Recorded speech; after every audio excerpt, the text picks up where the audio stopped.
What is your suggestion to your friends, your peers?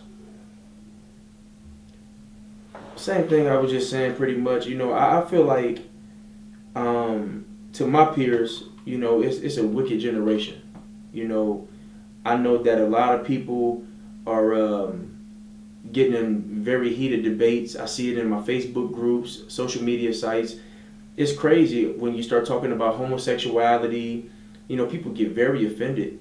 Um, when you start talking about the selfishness, the hatred, the division, just with all that, my suggestion to any of my peers would be try your hardest to figure out what it is that you want to live for the rest of your life. What type of example do you want to leave for your children or to your nephews and nieces, your nephews and nieces, excuse me, your grandkids, whoever, so that they know that they can be somebody that means something. You know what I mean? Not somebody who just sit around and just run off at the mouth about things you don't have a lot of knowledge on.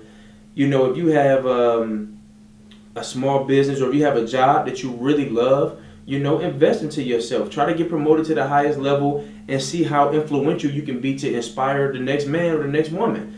And that's what life is all about. And that will bring people back together. That love and, gentleness, purpose, understanding why you live. To me, that's what it's all about. Being able to be a people builder. Letting people look at you and see somebody who has started at point A and, found your way through the alphabet, doing it the right way and not stepping on people's toes.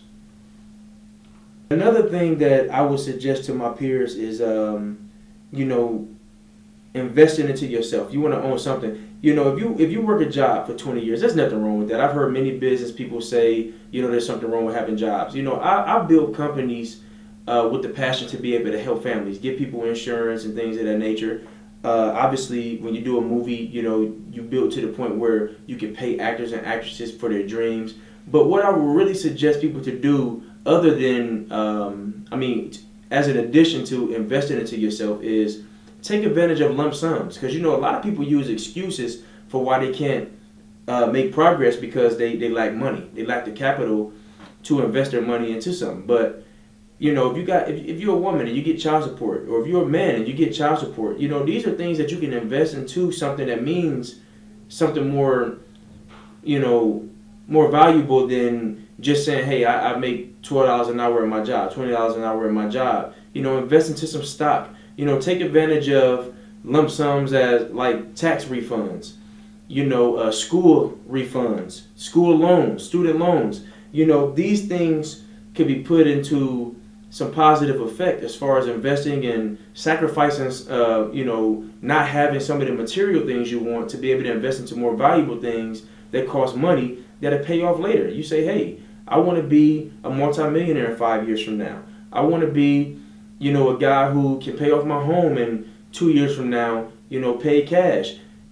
You're going to have to take some risks. You're going to have to sacrifice some things like that, and that's what it's all about. So that's some of my suggestions to some of my peers is, utilize some of the lump sums that come in your life for the right things. Invest in, get some people who know what they're talking about and figure out what it is that is good for you to invest into utilizing those lump sums.